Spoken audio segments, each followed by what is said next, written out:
What we're saying is that Devin Moore was, in effect, trained to do what he did. He was given a murder simulator.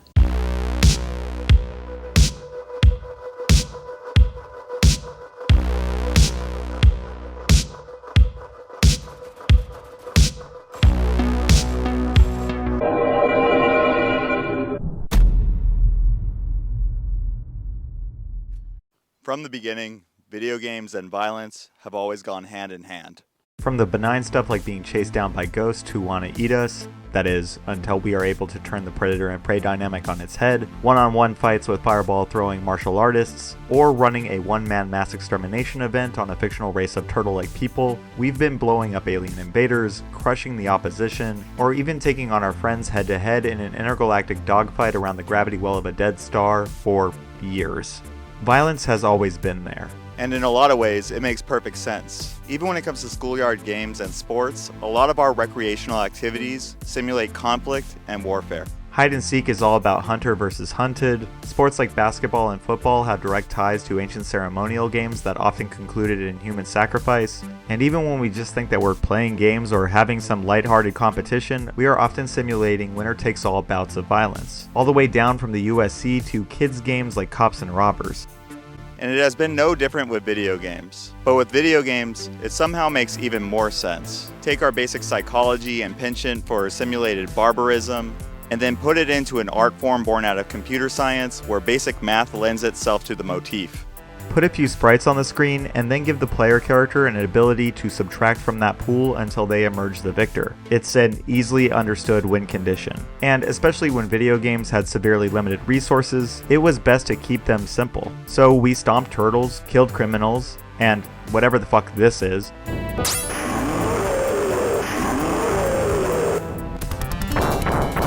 And we did all of this in the name of good, clean fun. But like anything else, video game violence, while it may have first shown up as an easily understood mechanic, it wasn't long before it started to emerge as an aesthetic focus, adding shocking feedback to even the most rudimentary games, and with it the first real dose of pearl-clutching controversy that the industry ever faced.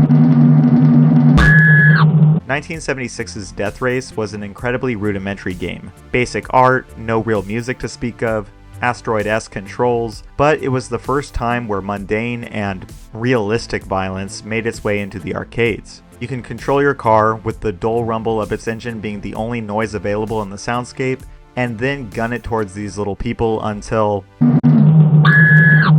or not people, gremlins, as publisher and developer XD called them in this game's promotional material. But as you can imagine, especially back in 1976, with video games still being a relatively novel medium, parents, politicians, and local news media lost their damn minds with this first display of digital ultraviolence. But the game sold. In reality, Death Race was little more than a reskin of an earlier XD title, 1975's Destruction Derby. But after some licensing problems and potential legal issues, they changed the cabinet art, switched out enemy cars for humanoid targets, and then the rest was history. But where Destruction Derby was just another arcade game, Death Race became the 8th best-selling arcade machine the year it was released, and it continued to sell, becoming the 7th most popular machine in 1977. And just like that, violence and video games became inseparable, and more often than not, extremely profitable. And even controversy only continued to boost interest more than anything. Wolfenstein 3D, Doom, Mortal Kombat, Unreal Tournament, Grand Theft Auto 3, Manhunt, the list goes on and on. There is something deep within our psychology that wants to interface with the worst parts of our nature. And if you can make a game fun while doing that, well, my friends, you had a certified classic on your hands.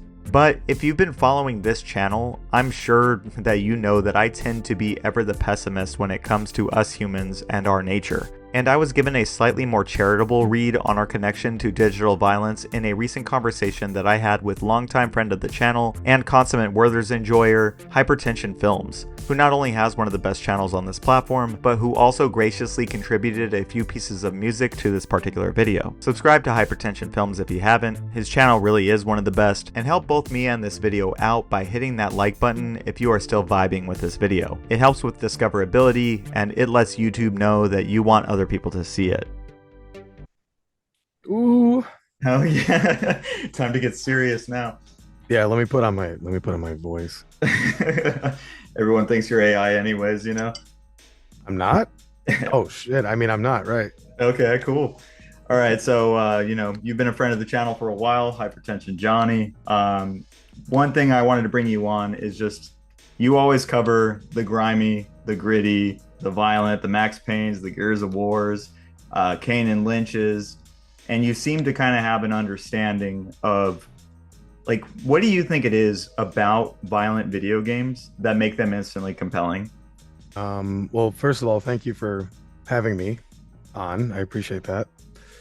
Secondly, I think that what compels us to violent media in general, we all know, the fascination with serial killer documentaries are through the roof, and violent movies always track well. I think it's because it's a safe way to experience something that's unthinkable, you know?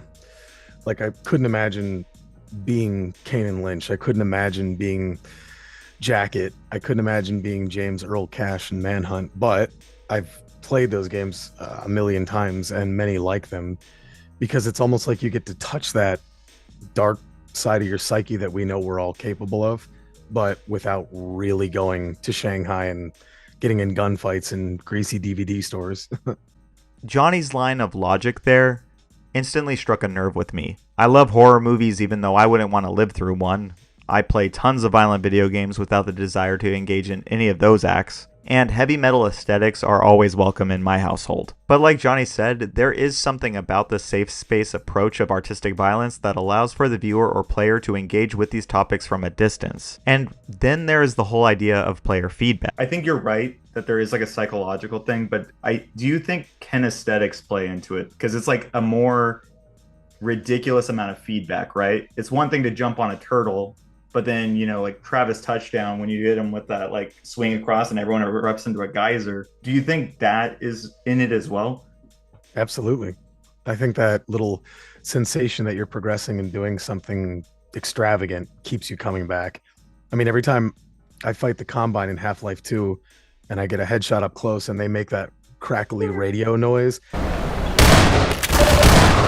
and then they flip backwards and a splatter of blood goes up against the wall, it's like there's just something about that loop where you're like, oh, I got to do that again, even though it's morbid. I think part of that is our morbid curiosity as well. We're like, ooh, what happens if I do this? It's like Frogger. We all, whether we want to admit it or not, intentionally got run over just to see what would happen. Instantly. You don't want to see the frog get hurt, but you're like, well, fuck it, I'm give it a go. But as stated before, shock value, controversy acting as free promotion, and a chase for realism all led to increased realms of digital debauchery and ultra-violence. The tame stuff gave way to Splatterhouse, Splatterhouse gave way to Manhunt, and by the time we got to games like Mortal Kombat 11 or The Last of Us 2, grotesque depictions of violence and the pursuit of authentically capturing it led to a near mutiny within studios like NetherRealm. Yeah, have you heard like the near mutiny that was going on with NetherRealm? No. When they were doing Mortal Kombat, I think they were researching for Mortal Kombat 11, and people were just showing up to work, going to their desk, and they'd walk by somebody watching like hanging videos, and guys are like, "Yeah, I need to see how they twitch and all this stuff." It's like that's the same thing with The Last of Us 2. It's like, do you really need to take it that far for the sake of what? In my opinion, it's one thing to offer up glorious and gruesome feedback for a player's enjoyment, but once it becomes a norm for a AAA studio to become a den of torture porn that alienates its workers to the point where it is negatively impacting their mental health, We kind of have to ask ourselves, what the fuck are we doing? But while some studios were diving headfirst into the shocking and violence for the sake of violence games like 2015's Hatred, Over the last few decades, there have been a few games that have leaned into violence as a way of leaving us with an anti-violence message. or at the very least, leave us staring back at ourselves as the devs held up a black mirror to the audience in order for us to question what we were doing as we committed virtual atrocities. First, there was 2003's Manhunt, on which Hypertension Johnny had this to say. Do you think Manhunt is playing it straight, or do you think Manhunt is critical? Manhunt's the perfect example because, and this is why I seem to come back to it so often, is because, I mean, not only is it just and this is something I'm talking about in my current script, it's just a fun game to play. Like Yeah. the basic hide in the shadows, whack-a-mole, run away, hide in the shadows. It could be done with kittens and rainbows and it would still be very fun mechanically. But the theory that I've read the most and I agree with the most is that the camera, you're in a snuff film and they're filming you wherever you go in the early parts for depraved audiences around the world that buy this garbage.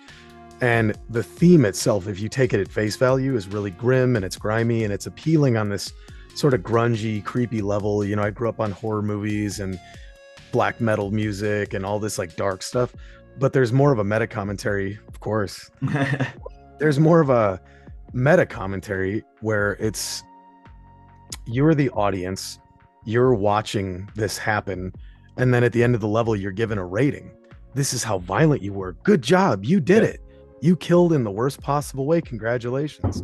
And there's a theory that at the very end of the game, you break in on Starkweather, the ultimate bad guy.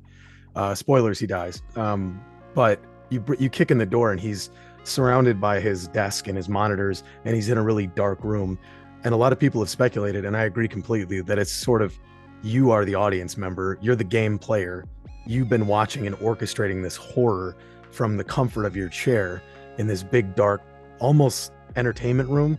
Yeah. And you're the guy narrating and mandating what happens next. And that's why they give you that feedback at the end of the game where they say, hey, great job. You killed in the worst possible way. Here's 5 stars. You did it fast too. Good job, buddy.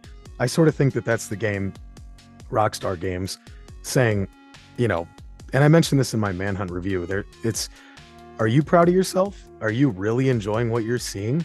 Are you trying to get better scores? What's wrong with you? Why are you so fascinated by this? I think there's that layer of meta commentary where they're almost kind of calling out the player a little bit. Yeah. Like, thanks for playing our game. Thanks for the money, but You're a piece of shit. you're fucked up. Yeah. And There was 2007's No More Heroes, which leaned into the pointlessness of its over-the-top violence, all while painting its protagonist as a socially unacceptable, unfuckable psychopath that no one was supposed to identify as cool. Quit your bitching and get with the program. There's only one road out of here. No turning back. Okay, how about this? If I become number 1, will you do it with me?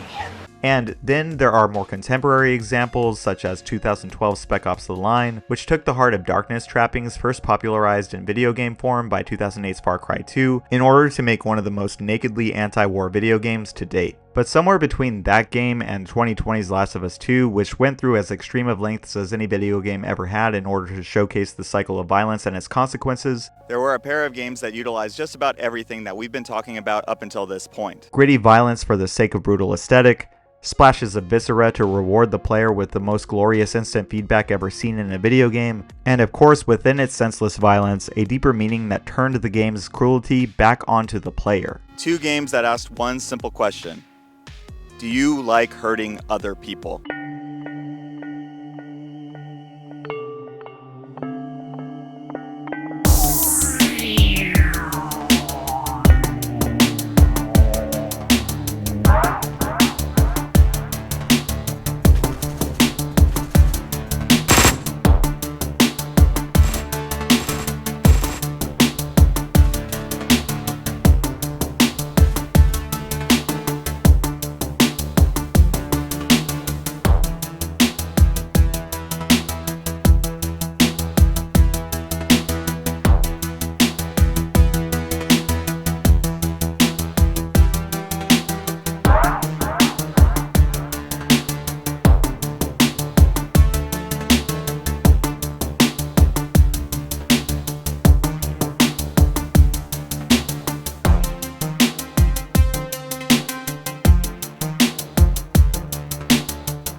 In many ways, it doesn't get more humble than Hotline Miami.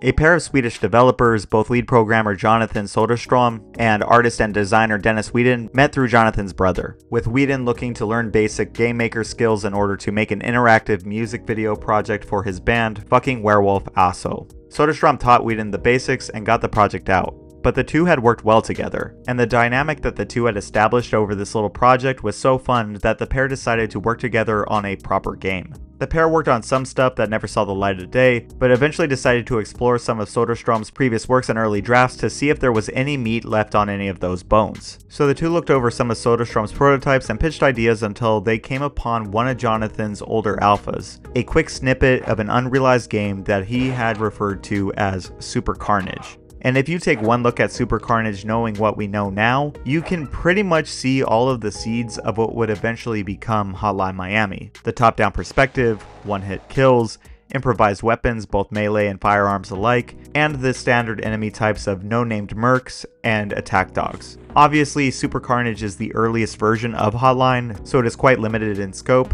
but just about everything here was the blueprint, even if Super Carnage did have grenades and Hotline never did. But this was the starting point, so the two worked on the game in earnest and hosted early builds online. But as fate would have it, a small Dutch indie dev studio known as Vlambeer, a studio who would eventually go on to make hits like Ridiculous Fishing and Nuclear Throne, was paying attention to everything that Soderstrom had been doing under his previous alias of Cactus, and impressed with what was then Super Carnage, then Cocaine Cowboy, and eventually Hotline Miami, the boys at Vlambeer put the two Swedes in contact with the up-and-coming publisher, Devolver. And from there, development on Hotline Miami began for real.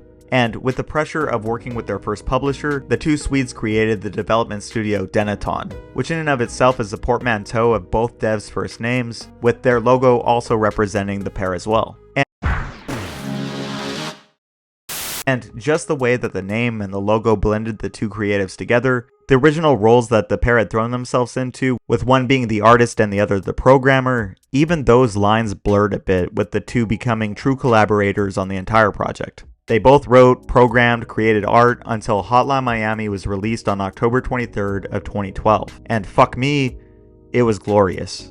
There are many things that you can lock onto when analyzing Hotline Miami. The art direction is instantly recognizable with its nauseatingly oversaturated and contrasted color palette. The character portraits are super stylized, making every character feel slimy and grotesque. The soundtrack is legendary. The story is layered and interesting. And the combat is frenetic to the point of hyperbole. But what makes Hotline Miami special is how all of it seamlessly comes together to enhance the overall experience. Hotline is not Hotline if any one element is changed for better or for worse, and everything is better because of the way that it plays off of the design decision that preceded it. For the uninitiated, Hotline Miami mostly follows the story of a man with no official name. He lives in a rundown Miami apartment, he doesn't have any lines of dialogue, and his only identifiable traits are a flash of blonde hair, the car that he drives which is modeled heavily after a DeLorean DC-12, and he wears what appears to be a Bar City Letterman jacket. And because of a lack of any in-game clues for what to call this man, the fans, and eventually the devs themselves, have dubbed this character Jacket. Not the most creative name, but it's all we got, and I'll be referring to him as such for the rest of this video. From the jump, Hotline Miami lays on the atmosphere. Screen comprised of parallaxed palm trees bobs and rotates loosely to smooth psychedelic-inspired dub music called Horse Steppin' by the Los Angeles-based Son of Ra, and the screen is dominated by low-resolution menu text that spells out Hotline Miami in not only English but Russian as well.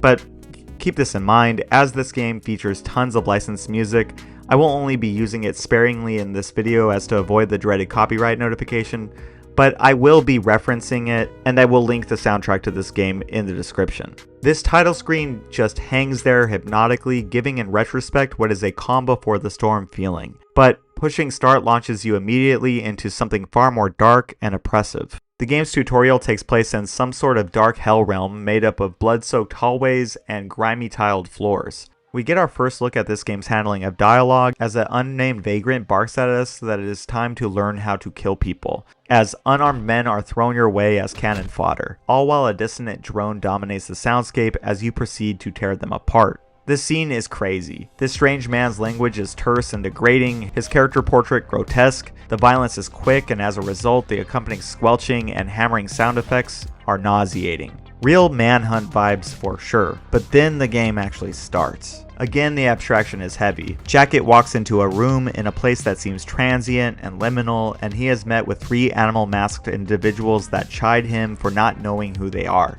And they tell him to think back to the beginning, to April 3rd, 1989, when all of this began. From there, we find Jacket in his greasy Miami apartment. A cryptic phone message has been left on his answering machine, letting him know that a delivery of cookie ingredients and their recipes should have already made its way to his apartment. But when you get to the front door, the package has a rooster mask identical to one of the creatures that you were just talking to before the flashback, and there are loose instructions for you to go to a target location, secure a briefcase, and then drop it off in a predetermined dumpster, before the instructions warn you that failure is not an option. So you hop in the car and take it to the first level. And from here, this is the game. You show up to the front door of your target, you don the rooster mask, which is referred to as Richard, and then you storm the building, taking out any guards, unarmed and armed alike, all while hypnotizing synthwave music is piped in to keep you completely locked into the experience. The crudely rendered floor plan of this building and its top-down perspective instantly shows you where the next unlucky soul is, and each kill is fast and brutal as the void surrounding the level flashes with off-putting neon every time you rip and tear. You smash in faces, bludgeon and slash your way to the targeted briefcase in a shower of viscera as each person is cut down in just a second. Hotline Miami's violence is unforgiving. An enemy will be walking and targeting you 1 second, and it's lights out in the next, all while the 4/4 beat just drags you through it. And even after you have the briefcase and you are forced to drop your weapon, you are still able to improvise and use this steel accessory to bash your way out. Once everyone is dead, you leave out the front door, get in your car, and then drop the container off where you were told. That is until the same vagrant from the tutorial spots you in his alley, and you are forced to turn your violence onto him. But once you do, the music cuts out and Jacket vomits in disgust from what he's just done.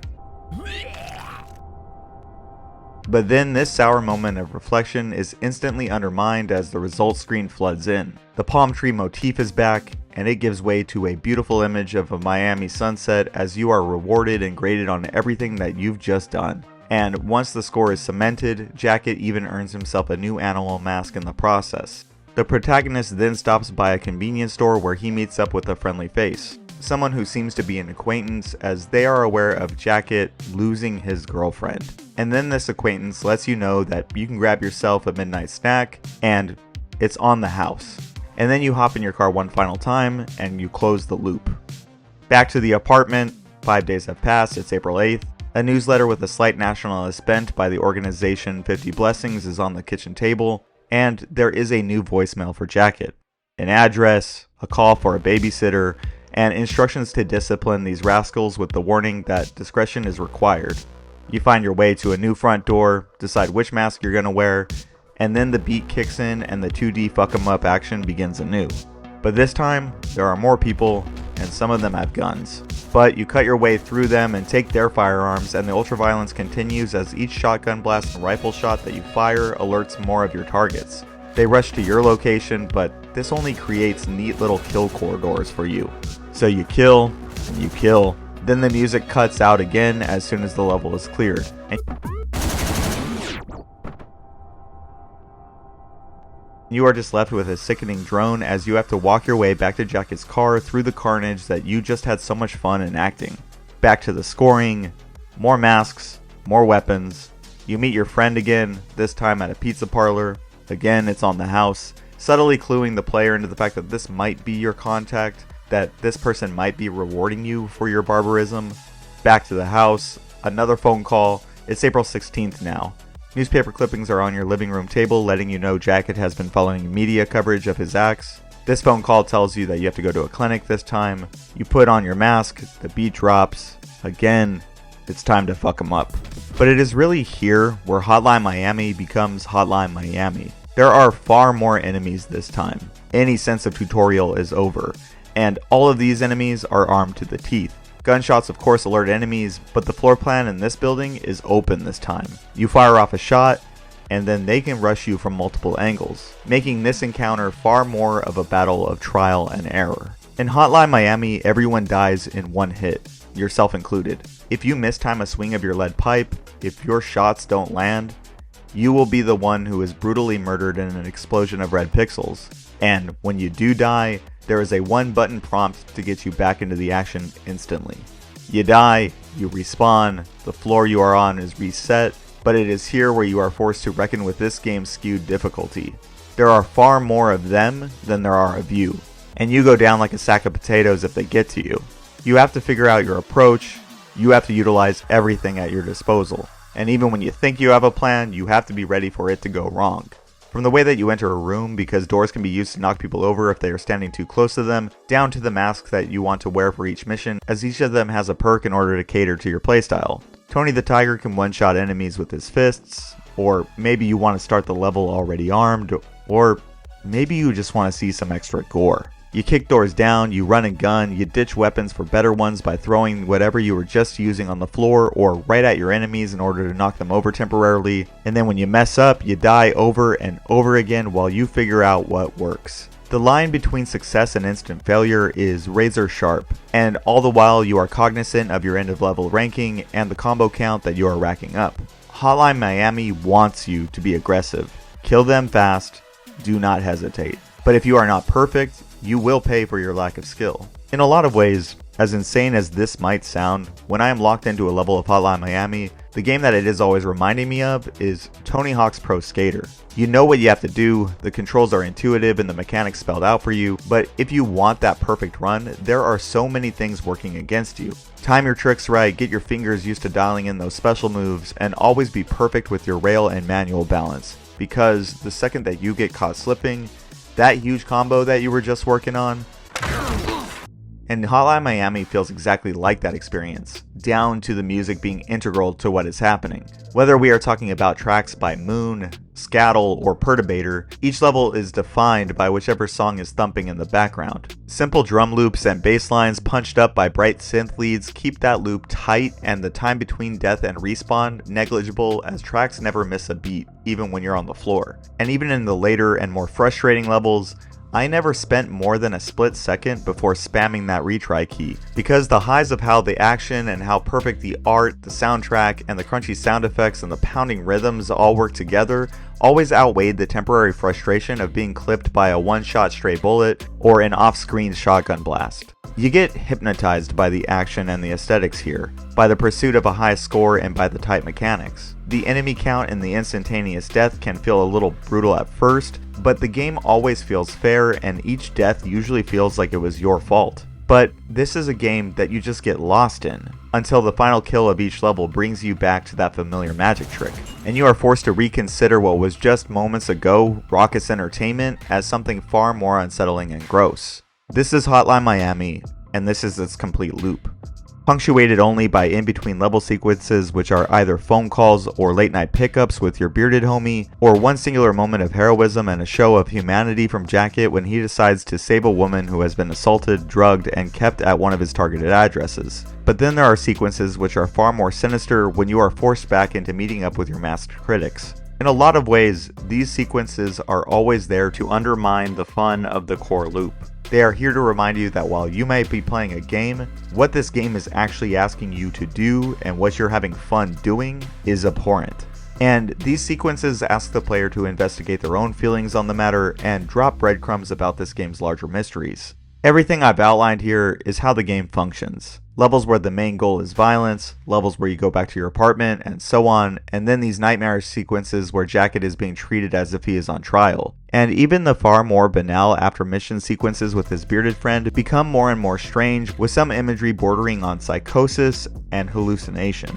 And in execution, the overall narrative plays out through these devices in a pretty straightforward manner, even though the particulars are often obscured from you until you get towards the end. And certain design choices are never spelled out for you in this title, instead being spelled out in this game's eventual sequel, with even more being explored in promotional content and webcomics. But if we are just going over the plot of the first game, this is the quick and dirty version. And keep in mind, I'm not going to worry about spoilers. Hotline Miami is well on its way to 15 years old at this point, and the second game just hit the 10-year milestone. So consider yourself warned, but I think we're going to be okay.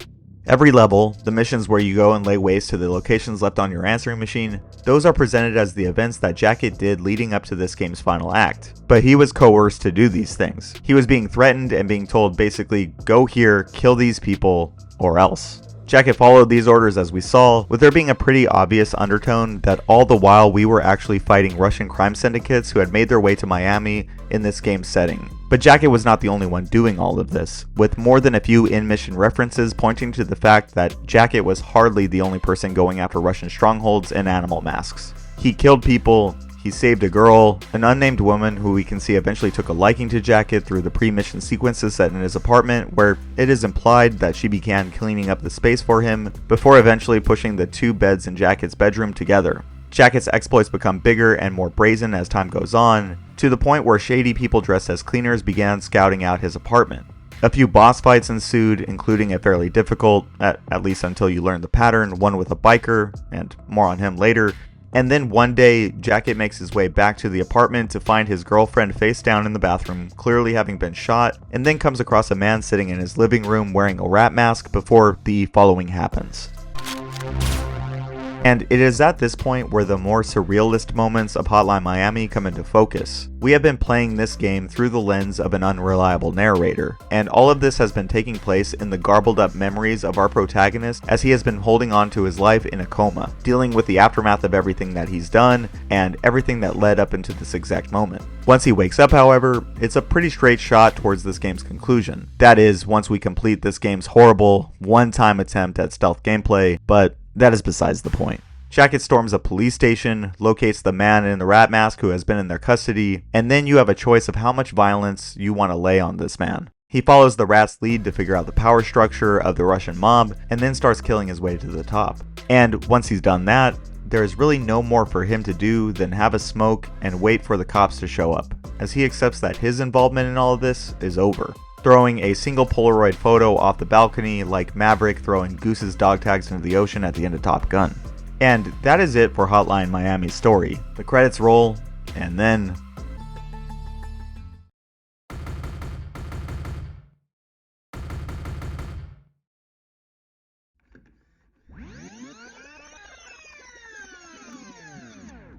The biker missions are interesting. On one hand, they basically pull back the curtain to let us see who was pulling the strings behind the events of this game, but on the other hand, they introduce some stuff that kind of breaks the fourth wall and continues the confusion left in some of the most unreliable parts of Jacket's narrative. And as a result, these biker sequences present much more like a what-if scenario to Hotline Miami altogether, all while presenting some of the more over-the-top violence in this game.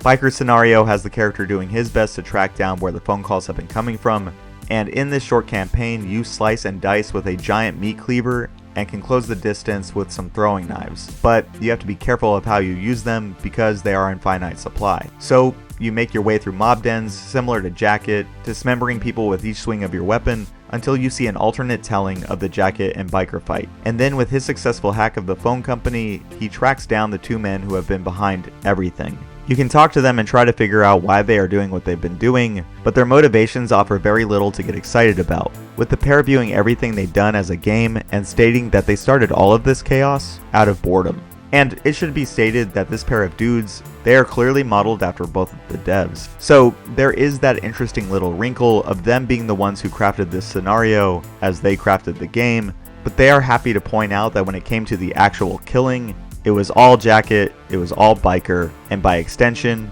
it was all you. A truly nihilistic ending to a game about pointless violence. But of course, there is an alternate ending. If you collect little Scrabble tiles barely visible in every Jacket level, you will eventually be able to use them to solve a puzzle in this game's menu that spells out a message of, I was born in the USA. And replaying the final level with Biker allows him to use this phrase as a password to get into the dev's computer and find out exactly what they were doing. There is some talk about a Russo-American coalition that formed in the past, explaining why Miami's Russian population in this game is disproportionate to anywhere in real-world Florida, but we also find out that these two men are the founders behind the nationalist group 50 Blessings, and they have been the ones targeting vulnerable individuals into stirring up violence between Americans and Russians, with the ultimate goal of cleaning up their country. It is kind of a bizarre ending as far as the first game is concerned, and if anything, it seems a little out of place in the first game. But with the context of the second, this is definitely information that plays into everything. But if you are only playing Hotline Miami and you don't plan on playing the sequel, I think as a standalone project, I am far more into the fuck you, we were bored narrative from the original ending. But then again, there was nearly a 3-year gap until the eventual sequel, so that alternate ending didn't really go anywhere for a bit. When Hotline was being developed, Dennaton had a few things in mind that they had to hit. First, when developing the style of the game, both developers have stated that 2011's Drive was a major stylistic influence. And while they didn't lift anything from it exactly, the neon post nostalgia, the violent character wearing an iconic jacket, and the soundtrack all tapped into what director Nicholas Winding Refn had established in his film. And as they developed the game, the pair was always piping in music that they liked into the GameMaker engine in order to play around with musical motifs while testing. They found some stuff that they liked, but they also knew that licensed music could be extremely expensive, and they also understood that they were all but unproven developers working for a first-time publisher. So the pair started looking for musicians on Bandcamp and SoundCloud, up-and-coming bands that shared the type of sound that they were looking for, but groups that were still on the come-up. And that is how they tapped in with acts like Perturbator and Moon, but they also made friends with fellow indie game dev and musician Jasper Brine, best known for his 2012 release of Lone Survivor. And through their friendship, this creator also contributed to Hotline Miami's soundtrack. And then, finally, there is the aspect of the story. Even when they were working with the skeleton of Super Carnage, both devs understood that without any real context, what they were making could be viewed as glorifying the heinous acts that you were playing out. And that is where the tonal shift into something objectively gritty and almost judgmental came through. And by its final iteration, Hotline Miami ended up being far more Black Mirror in tone than Columbine Simulator. It's a game that wants to make you think for sure. Do you like hurting other people? And I think that for the vast majority of us, the answer is no, of course we don't. But in the context of this game, that's another story. But then there is the post-mission adrenaline dump that happens, and the overall pointlessness of some of the excessive violence present here, and even the loss of innocent life as a result of Jacket's actions. I think Dennaton went out of their way to make something critical of the violence that it was having you participate in, but I'm not exactly sure how effective that anti-violence message was. Because first and foremost, these devs wanted to make something that was fun to play and undeniably dope in the way that it was presented. And they clearly succeeded, as even all these years later, I still had a blast going back to Hotline Miami. In my opinion, I feel like those two goals were always going to be conflicting. Make a game with an anti-violence message, but simultaneously make one of the most fun, most exciting, and downright awesome depictions of that same violence. At the end of the day, Hotline Miami is an arcade-style top-down shooter. High scores, secrets, and unlockables all serve as good incentives to get you back into the action. And with the challenge of securing A+ ranks in some of these levels being as high as it is, completionists like myself will spend a disproportionate amount of time fucking up these digital Russians to spending time with this game's more subtle themes. And in that pursuit, you will be skipping through cutscenes, you will eventually go blind to the significance of the off-putting walk back to your car, and do everything you can to get back into the hypnosis that this game so easily pulls you into. And while it may sound like I am being critical of this game, I can say it another way. Hotline Miami is so damn fun to play that the more morbid parts of it just bleed into the background after a while, as its amazing soundtrack and gameplay dominate the conversation. In some ways, having this critique of video game violence feels less like a condemnation of those acts and more like a safeguard, as I feel like the arcade fun was definitely the focus. Make an ultraviolet video game that definitely makes ultraviolence incredibly fun and cathartic to play, but have some messaging present just in case a modern day Jack Thompson figure comes sniffing around. That way you will have a counter argument present and accounted for. Hotline Miami was an instant success. Critically, it got more than its fair share of perfect scores. Commercially, it was a smash hit, going on to sell over 1.5 million copies before its 2015 sequel, and catapulted acts like Perturbator up to the top rungs of the synthwave scene, as Hotline Miami in some ways preempted the mainstream synthwave boom that came with 2016's Stranger Things. And of course, with all of that success, work on a follow-up to Hotline Miami began in earnest shortly after release, with Dennaton originally working on DLC content for their 2012 title. They had hopes to fill in plot holes that had been established in the storytelling and were interested in dialing up the gameplay in new ways. But once they started working on the expansion, it quickly became clear that this was much more than just additional content. It kept growing in scope, and soon it developed into what would become 2015's release of Hotline Miami 2: Wrong Number. In short, Hotline Miami 2 is everything Hotline Miami was, dialed up, pun intended, to its maximum potential. The style more refined, the soundtrack sweeping, all the while capturing some of the best acts in the genre that the first game helped popularize. Licensing fees be damned this time, because our boys had some money now. The violence is grittier and offers even more of that ridiculous feedback. The story is much larger in size and scope, jumping from perspective to perspective in such a way that makes even the first game's mysterious storytelling qualities seem fully transparent by comparison. Characters have special moves and loadouts that make them stand out from one another, and the levels are much larger and even more difficult than anything that we ever saw in the first game. But most importantly to this particular video, I think Hotline Miami 2 was actually able to lean into the anti-violence themes far better this time around, thanks to some pretty impressive storytelling and truly barbaric design choices. For the uninitiated, Wrong Number does not follow Jacket this time around, at least not directly, and instead of taking place strictly towards the end of the 1980s, Hotline Miami 2 takes place before the first game in 1985, during the events of Hotline, and after the first title's events in 1991. We see Jacket as a side character in the flashback sequences, but every other time we see him, he is in police custody or during his ongoing trial. Instead, we jump around a lot in this game. We play as Martin Brown, an actor who is starring in a horror movie loosely based on the events of the first game, where he plays a mass serial killer and psychopath. There are a group of delinquents known simply as the Fans, young people who have evangelized Jacket and his killings in the time since the first game, going as far as to don animal masks themselves and follow in what they believe are Jacket's footsteps. Copycat killers if there ever were any. Then there's Manny Pardo, a corrupt cop who has been investigating a serial killer known as the Miami Mutilator, but in reality, he is hunting down himself, or at least trying to throw other people off his trail. There's Jake, whose story takes place during the events of Hotline Miami, a white nationalist who wears a cobra mask and gleefully joins 50 Blessings, but eagle-eyed players from the first game will know his ultimate fate. There's a true crime writer named Evan Wright who has been following Jacket and trying to get to the bottom of everything that occurred in the first game, a Russian mob enforcer known simply as the Henchman who is trying to do just one more job before he cuts ties with his organization, a bearded soldier who will be instantly recognizable from the first title as we play through his military campaign in Hawaii long before the Russo-American coalition was ever made, as he fights the Russians with his squad, which we later find out includes Jacket. And these sequences not only go on to explain the constant visions that Jacket had of the red-headed man, but also later, the repeated line of "it's on the house," and that bizarre ending where he throws a Polaroid off the building. There is a young man who has risen to the head of the Russian mafia in Miami, and he looks damn near identical to the second in command from the first game, giving him the moniker and the blood relation of the Son. And then finally, my personal favorite, Richter. The same rat from the first game, the same man who killed Jacket's girlfriend and shot our protagonist. We follow his story as a pathetic schmuck who has been trying to take care of his sick mother, all the while being pressured by 50 Blessings into committing heinous crimes. And what makes this game special is how every single one of these characters' individual movements contribute to the overall narrative, crossing paths with one another, and ultimately lending themselves to this game's overall narrative about the futility of violence. Beard was a soldier doing his job and something of a hero to Jacket before coming back home to San Francisco only for it to be nuked by the Russians in the last events of the war that he participated in before the Russo-American coalition was established.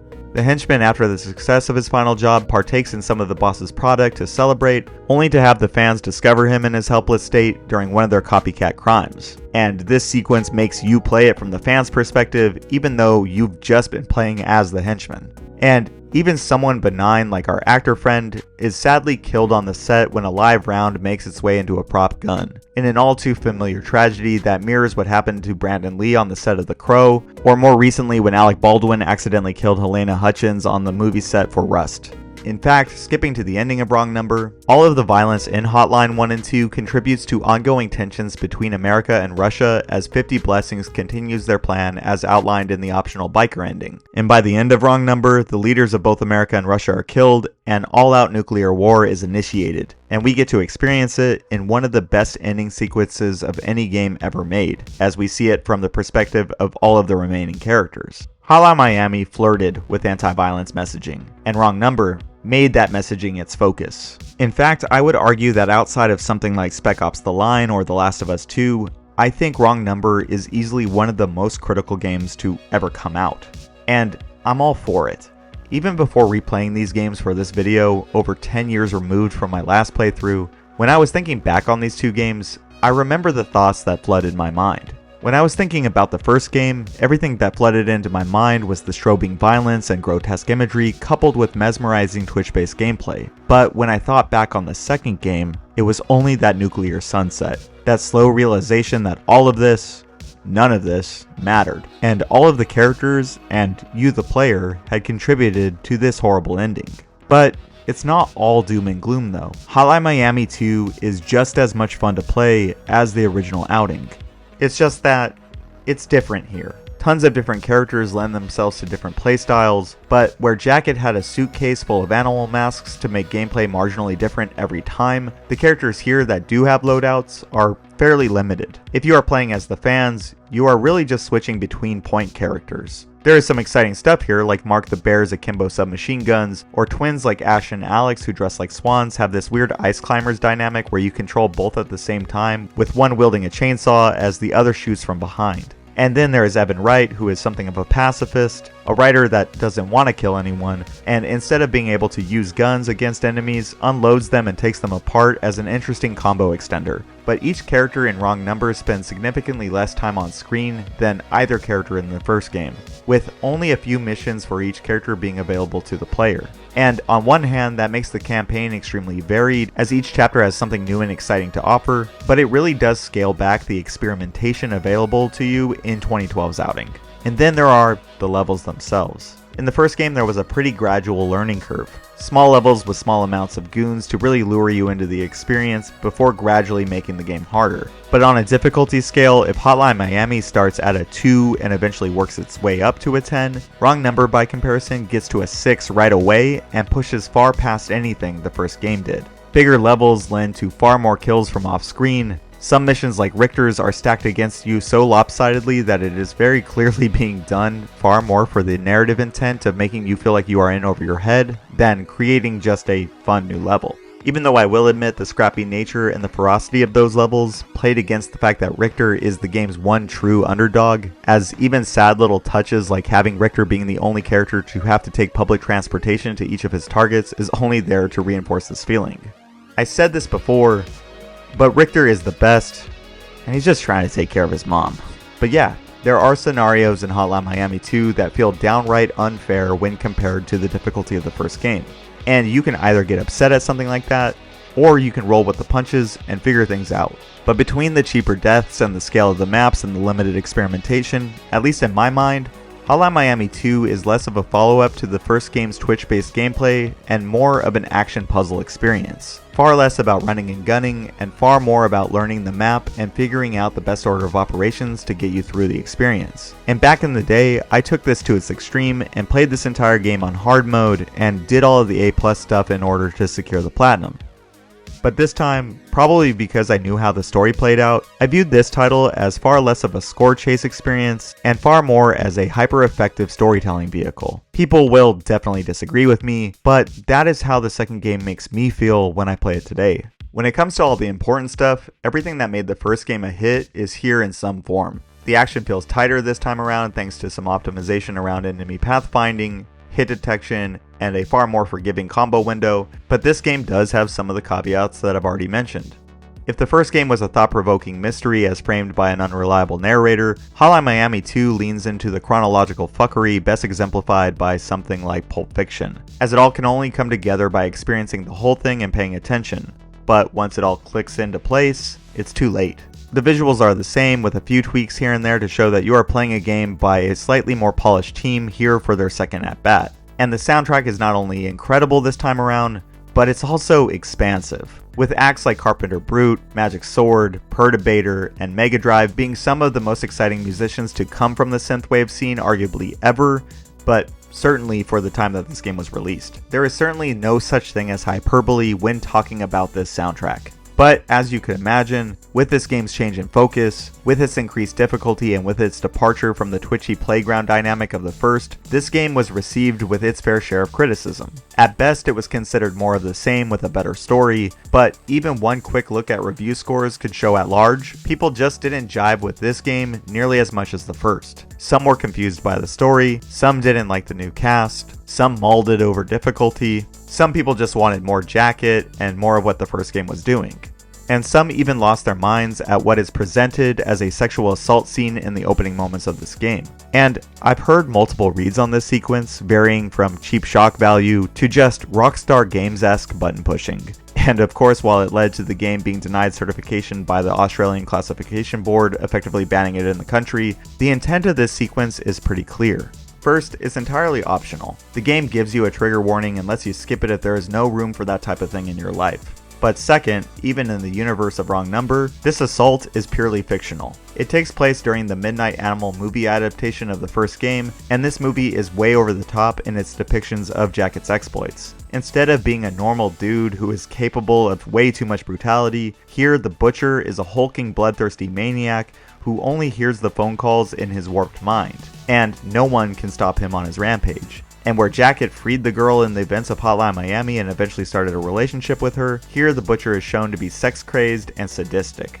On one hand, this sequence is dialing things up for the player, scandalous imagery to make the game appear even more brutal than the first, but it is also being critical of Hollywood and other media for sensationalizing violence in order to get more eyeballs and to manipulate the audience. In universe, there was no explanation for the events of the first game, and with Jacket awaiting trial, he had to be depicted as even more of a monster than he actually was in the first title. And we see this done in real life all of the time. But of course, back here in the real world, Australian conservatives fell right for this. But considering that this is a country that has banned Manhunt, Blitz the League, Narcs 2005 reimagining, Mark Echo's Getting Up for some reason, and Silent Hill Homecoming, as well as making several other games edit or cut content in order to be certified, I guess it is hardly a surprise, and considering that they are located in Sydney, even more so. My lads in Melbourne would never do such a thing.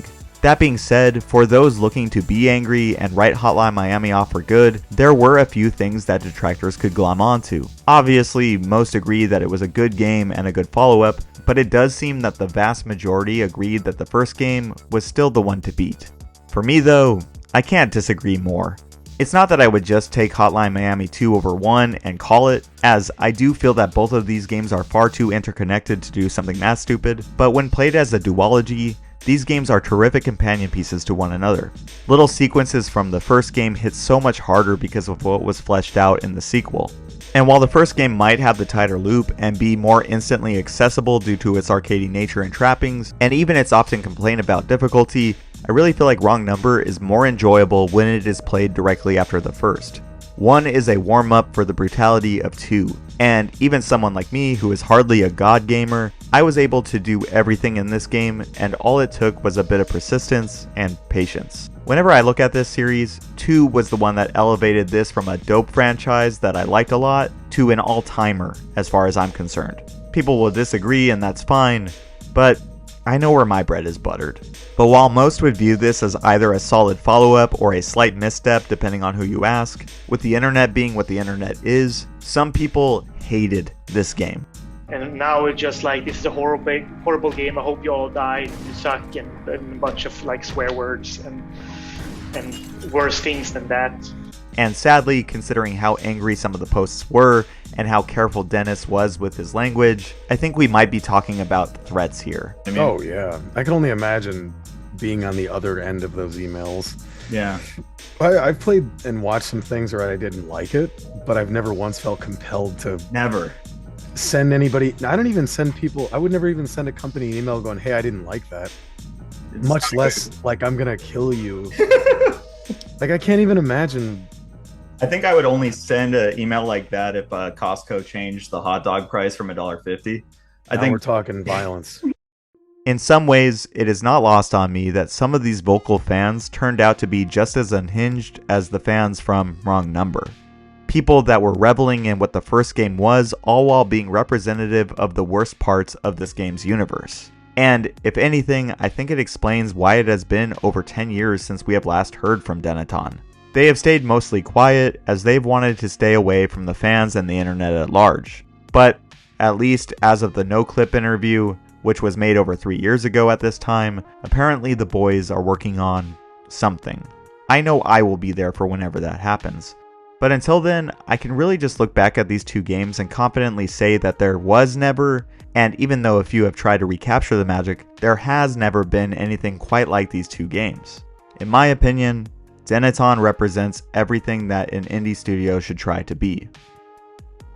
If you made it to the end of this video, thank you for watching. And if you liked it, please consider dropping a like as it helps the channel get discovered, subscribing if you want to see more videos from me, or dropping a comment to offer some feedback, share thoughts, or talk that shit. I'd like to offer up a huge thank you to Hypertension Films for his contributions to this video. Sick music and a great conversation are both greatly appreciated. If you aren't already, go follow my friend. Go fucking do it. Long live Dennaton, long live Hotline Miami. That's it for this video. I hope to see you in the next one, and until then, you're all beautiful people, and I hope you have a great day.